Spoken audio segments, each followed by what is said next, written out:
Hello నమస్తే. నేను మీ ప్రశాంతి. ఇప్పుడు తెలంగాణలో కావచ్చు, ఆంధ్రాలో కావచ్చు, ఏదైనా ఒక్కటే హాట్ టాపిక్ ఉంది అంటే అది ఏపీ ఎలక్షన్స్ మాత్రమే.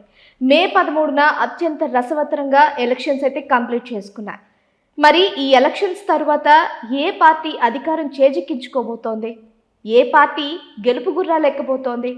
కని విని ఎరుగని విధంగా జరిగిన పోలింగ్కి సంకేతాలేంటి? వీటన్నిటి గురించి ఇప్పుడు మనతో మాట్లాడడానికి యష్ బొద్దులూరి ఉన్నారు. ఒక్కసారి అయితే ఆయనతో మాట్లాడేద్దాం. నమస్తే అండి. నమస్కారం. ఎలా ఉన్నారు? బాగున్నారా? నేను చాలా బాగున్నాను. సో ఇప్పుడు చెప్పినట్లే అత్యంత రసవత్తరంగా మే 13 అయితే ఎన్నికలు కంప్లీట్ అయిపోయాయి. ఎప్పుడు కని విని ఎరుగని విధంగా ఒక పిఠాపురంలో కావచ్చు, జగన్ గారి పులివెందుల్లో కావచ్చు, అత్యధిక శాతంలో పోలింగ్ నమోదైంది. వీటన్నిటికీ వెనుక సంకేతాలు ఏంటి అంటారు అసలు? జగన్మోహన్ రెడ్డి పతనం, జగన్మోహన్ రెడ్డి ఓటమి ఆంధ్రప్రదేశ్ రాష్ట్ర ప్రజలు కోరుకున్నారు కాబట్టి జగన్మోహన్ రెడ్డిని ఏ రకంగా గద్దె దించాలి, ఆంధ్రప్రదేశ్ రాష్ట్రంలో ఒక రాజకీయ ఉగ్రవాది పరిపాలన జరుగుతుంది అని ఆంధ్రప్రదేశ్ రాష్ట్ర ప్రజలు ఫీల్ అయ్యారు. అదేవిధంగా ప్రపంచవ్యాప్తంగా ఉన్న తెలుగు ప్రజలు కూడా ఆంధ్రప్రదేశ్ రాష్ట్రానికి వచ్చి మరీ ఓటు వేసి జగన్మోహన్ రెడ్డి అనే రాజకీయ ఉగ్రవాదిని గద్దె దింపాలనే ప్రయత్నం చేశారు. కాబట్టి అత్యధిక ఎప్పుడూ లేని, అంటే ఆంధ్రప్రదేశ్ రాష్ట్ర చరిత్రలో, ఉమ్మడి ఆంధ్రప్రదేశ్ రాష్ట్రంలో కానీ విభజిత ఆంధ్రప్రదేశ్ రాష్ట్రంలో కానీ ఎప్పుడూ లేనంత పోలైంది. అంటే ఖచ్చితంగా ఆంధ్రప్రదేశ్ రాష్ట్ర ప్రజలందరికీ కూడా అర్థమైంది రాష్ట్రం ఏ రకంగా సర్వనాశనం చేశాడు గత 5 సంవత్సరాల్లో అని. అందుకనే రాష్ట్ర ప్రజలందరూ కూడా బయటకు వచ్చి, మరీ ముఖ్యంగా హైదరాబాద్లో సెటిల్ అయిన సెటిలర్స్ కానీ, బెంగళూరులో సెటిల్ అయిన ఆంధ్ర సెటిలర్స్ కానీ, వివిధ రాష్ట్రాల్లో సెటిల్ అయిన ఆంధ్ర సెటిలర్స్ అందరూ కూడా ఆంధ్రప్రదేశ్ రాష్ట్రానికి వచ్చి ఓటేశారు.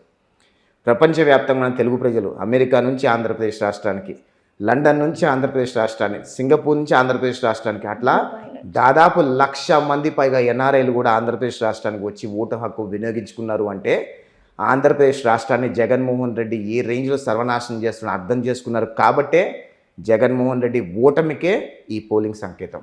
ఓకే, అంటే జరిగిన పోలింగ్ మొత్తం టీడీపీకి అనుకూలంగా ఉందని ఎలా అనుకోవచ్చు అంటారు? అంటే ఈరోజు పులివెందుల్లో ఎప్పుడు కూడా అంత అత్యధిక పోలింగ్ జరగలేదు.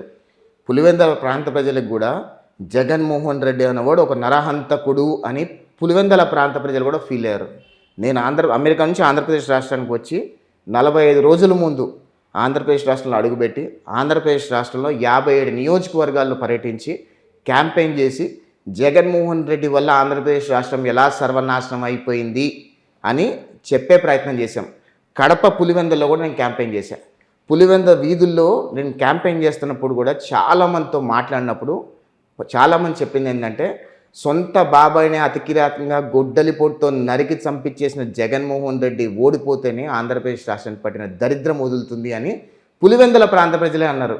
ఆఖరికి సొంత చెల్లి, సొంత తల్లి కూడా జగన్మోహన్ రెడ్డికి ఓటు వెయ్యొద్దు అనే పరిస్థితికి వచ్చారు. అంటే కనుక పులివెందుల ప్రాంత ప్రజలకే కాదమ్మా, యావత్తు ఆంధ్రప్రదేశ్ రాష్ట్ర ప్రజలు కూడా ఫుల్ క్లారిటీ ఉంది జగన్మోహన్ రెడ్డి అనేవాడు ఎలాంటి వాడు, జగన్మోహన్ రెడ్డికి ఒక ఛాన్స్ ఇవ్వడం వల్ల ఆంధ్రప్రదేశ్ రాష్ట్రం ఎంత నష్టపోయింది అనేది ఒక క్లారిటీ ఉంది. కాబట్టి ఈరోజు ఆంధ్రప్రదేశ్ రాష్ట్రంలో నేను ప్రత్యక్షంగా పర్యటించాను, ప్రత్యక్షంగా క్యాంపెయిన్ చేశాను.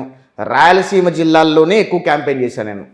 అంటే జగన్ గారికి పులివెందుల అనేది పెట్టని కోటగా ఉంది కదా అక్కడ ఎప్పటి నుంచో. అంటే నేను జగన్ ఓడిపోతాడు అని డైరెక్ట్గా వేగ్గా సమాధానం చెప్పలేను, కానీ ఖచ్చితంగా జగన్మోహన్ రెడ్డి గెలిచినా మహా అంటే ఒక 10,000 ఓట్లతో గెలుస్తాడు, ఓడిపోయినా 10,000 ఓట్లతో ఓడిపోతాడు. అంత టైట్గా నడిచింది. ఎందుకంటే సొంత చెల్లి షర్మిల, అంటే తోడబుట్టిన చెల్లే జగన్మోహన్ రెడ్డి అనేవాడు ఒక నరహంతకుడు, జగన్మోహన్ రెడ్డి అనేవాడు ఒక బాబాయిని చంపేసిన హంతకుడిని పక్కన పెట్టుకొని తిరుగుతున్నాడు అంటే ఖచ్చితంగా బాబాయ్ హత్యలో హస్తం కూడా జగన్మోహన్ రెడ్డి భారతీయ హస్తం ఉందేమో అని చెప్పి షర్మిలనే డైరెక్ట్గా అంది. అంటే పులివెందుల ప్రాంత ప్రజలకు అర్థం కాదనుకుంటామమ్మా, అర్థమవుతుంది, అన్నీ కూడా అర్థమవుతాయి. కాకపోతే ఏంటంటే ప్రజలు కూడా స్తబ్దుగా ఎందుకుంటారంటే ఒక సైకో పాలకుడితో పెట్టుకోవడం ఎందుకు, అక్కడ ఉన్న వాళ్ళందరూ కూడా సైకోలేనమ్మా. జగన్మోహన్ రెడ్డి పార్టీలో ఉన్న వాళ్ళందరూ ఎర్రచందనం స్మగ్లర్లు, డ్రగ్స్ స్మగ్లర్సు, అదేవిధంగా ఇసుక స్మగ్లర్సు, లాటరైటు, బాక్సైటు, థోరియము, టైటానియము, ఇలా చెప్పుకుంటూ పోతే సహజ వనరులన్నీ కూడా స్మగ్లింగ్ చేసే వాళ్ళందరూ కూడా వైఎస్ఆర్ కాంగ్రెస్ పార్టీలోనే ఉన్నారు.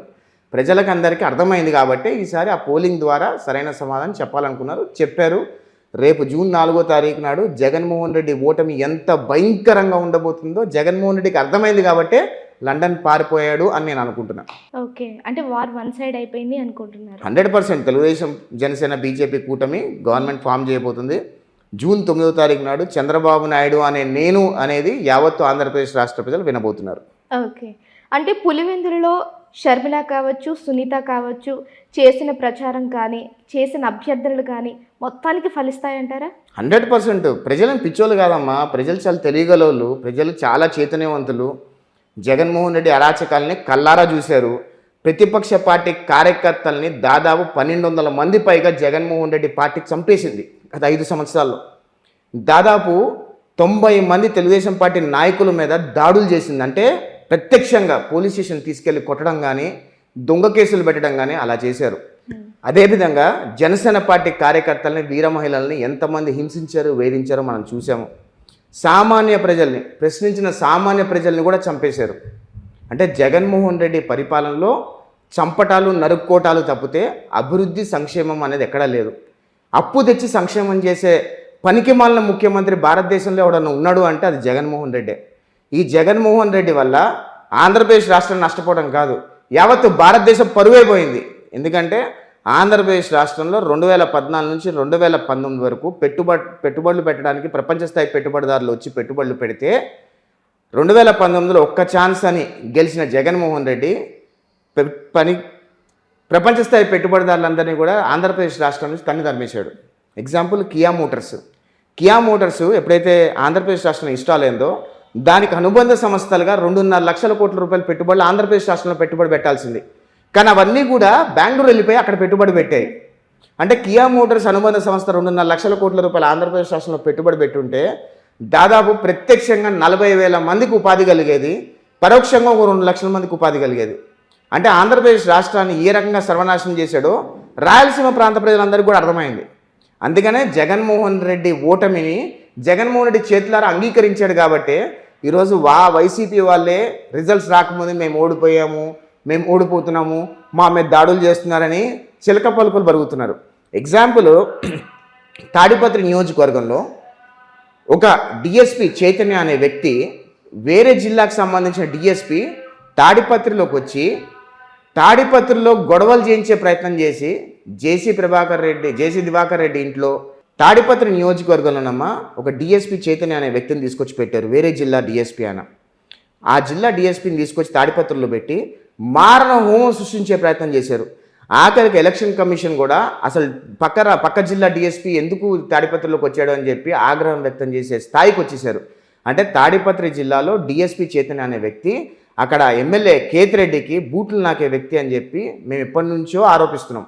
అంటే పోలీసులు అనేవాళ్ళు ప్రజలకి సేవలు చేయాల్సిన వాళ్ళు, ప్రజలకు రక్షణ కల్పించే వాళ్ళే ప్రజల ప్రాణాలు తీసేయడానికి పాల్పడుతున్నారంటే ఎంత దారుణమైన పరిస్థితులు జగన్మోహన్ రెడ్డి పరిపాలన ఉన్నాయో ప్రజలందరికీ అర్థమైంది. ఇప్పుడు వైసీపీ వాళ్ళు ఓడిపోతున్నారనే భయంతో ప్రతిపక్ష పార్టీ, అంటే ఇప్పుడున్న ప్రతిపక్ష పార్టీ తెలుగుదేశం పార్టీ నాయకుల మీద దాడులు చేసే ప్రయత్నం చేస్తున్నారు.